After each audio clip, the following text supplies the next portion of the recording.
Now that's how you intro a damn episode. Although it wasn't the beginning of the episode, it was such a great intro to the next phase of the episode. I had to put it at the front of my recap because it was such a nice little callback to Bad Girls Club when shit was lit. So we're gonna go ahead and catch up to where we are. I had to put that at the front. But the beginning of the episode starts off with Issa doing her lift, and it shows that she's actually getting acclimated to her new life and she's enjoying it. And there's some parts that aren't so great, kind of creepy, but she is enjoying her time as a Lyft driver. So her new life is starting off well. At the beginning of the episode, we see her pull into a donut shop, and she turns around and she starts to kind of work on something, make sure everything is right and ready for her next passenger. And her passenger hops in, and guess who the fuck it is, bitch? Thug Yoda! This was my first inclination that this episode was about to be epic. Thug Yoda, not only is he Thug Yoda, but if you watch Awkward Black Girl, he's the guy that talked like a mouse, Darius. He kind of talked like this. And it was based on one of Issa's friends. So it was hilarious. So Issa and her friends are getting ready to go to Coachella. She leaves. There's a few funny scenes or whatever as she's trying to get out the door. And as as Tiffany and Kelli are waiting for her, they're watching the next episode of Lil Kevin. And we see Prentice Penny. He's the showrunner. He's freaking hilarious. He also does the wind down with Issa. He is in the show as Lil Kevin. So the girls all get up to their Airbnb, and Issa's trying to get them all in line to get ready for Coachella. She's trying to get them lit. Of course, Tiffany, being pregnant, is tired. Molly's running late. She was working on a brief. And Kelli took an edible way too early because Molly delayed them. So now, instead of it being timed perfectly, as she assures Issa that it was, she's high as hell before they even get into any of the Coachella activities. So Issa's getting kind of frustrated with the girls, but she's still trying to keep the Coachella weekend, going or whatever.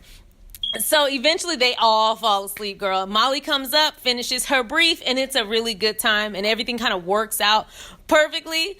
But I will say this was Natasha Rothwell's episode. This was her coming out episode as just like the star that she is. Those of us who know already knew, but it was just a really good episode to see her really come in and do her thing. So the next day they all get up and go out to Coachella. They meet Issa's new man, Nathan, and they have a good time at the little pool party, and they start to take Molly. Yes, Molly taking Molly. So they all have a good time at the pool party, and eventually they get on over to Coachella, where Nathan and Issa kind of separate a little bit. And this was the moment when I realized that Nathan may be the one for her, when this nigga finished her rap. And it reminded me of Mr. Linus, first name Lance. Nobody likes you. You piss your own pants.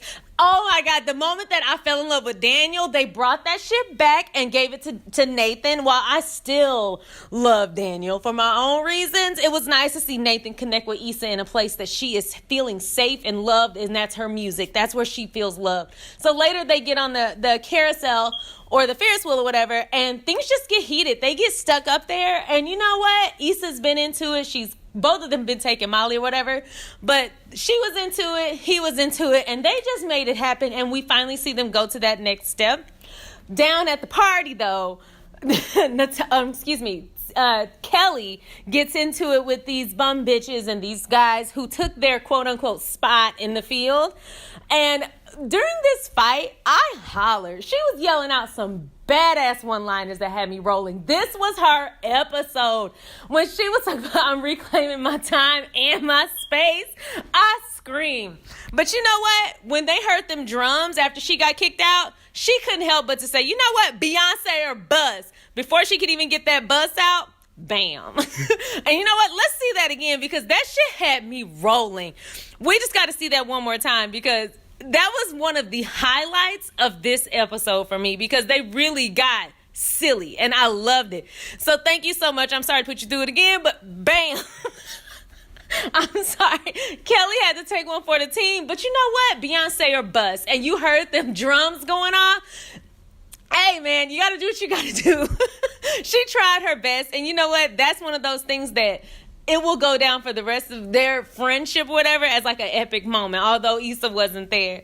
But I will say this, they missed Beychella. They heard the drums, so they were closer than my black ass was, but they missed Beychella.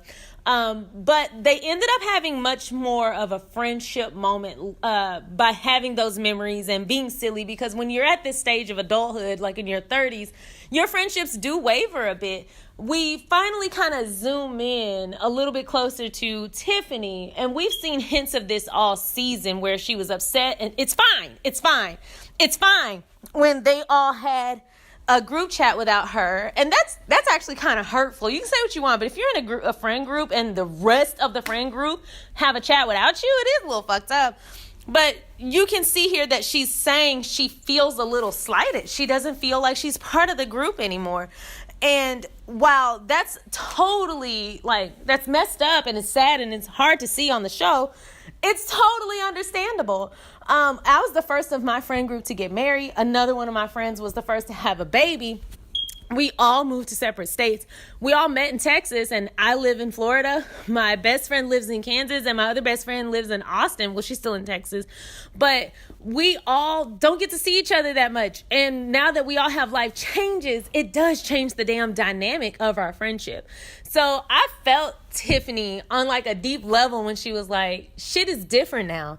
I love Issa for exploring this area of, young adulthood and friendship, because as we were entering our 20s, we were like, this shit is gonna be forever. We're gonna have men and kids and whatever, but we still gonna be friends. But the reality all hit us. Like, our jobs took us to separate places, our schooling, whatever. We all lead separate lives. So to see Tiffany kind of bugging out, Issa, you can kind of see she feels it, but she doesn't really quite understand. But Tiffany's carrying a baby, and things have already changed. But Issa kind of gives her that pat on the back, that yuck response of like, we're always going to be friends. Yeah, bitch, but it ain't always going to be like this. So I can kind of see why Tiffany, who's already been pushed out and phased out the whole episode and most of the season, she's struggling. It would have been nice for Issa as a friend to kind of be a little bit more genuine with her, instead of giving her like just like, it felt kind of like rehearsed answers, like, we good, it's cool, we're friends, don't worry about it. But to make a greater effort to be there for their friend, I would love to see later in the season if they would throw her a baby shower or kind of welcome the baby as part of their new normal as a friend group, because it feels like the baby is pulling Tiffany more into a direction of just Tiffany, Derek, and the baby, as opposed to Tiffany's full life with her friends, her baby, and her whole world is complete. It was nice of her. It was good of her to open up and tell Issa how she's feeling. Give her some time to process, Tiff. Your life changes affect everybody who's in your group and in your world. And that's one of those things that it's so fucking good to see on TV or just in any area, because as a young adult, we're all going through that shit. And I watch, Living Single and Sex and the City and a lot of other shows that show friend groups, but they never really explore this part of the transitional phases in depth. Right after college, me and my friends didn't really talk for like 9 months. And it was because we were all kind of doing our own thing. And I think it was more of we were so used to always being around each other. We really didn't know who reached out to who first. And it kind of had all these weird dynamics now.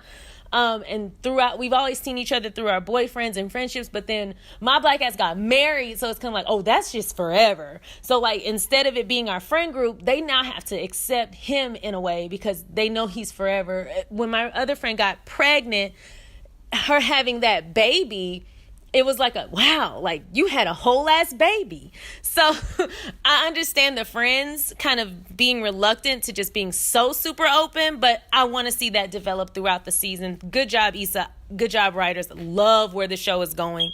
But Issa gets out to go get her friend some water. So she's trying, Tiff. Give her a break. And we see this shit.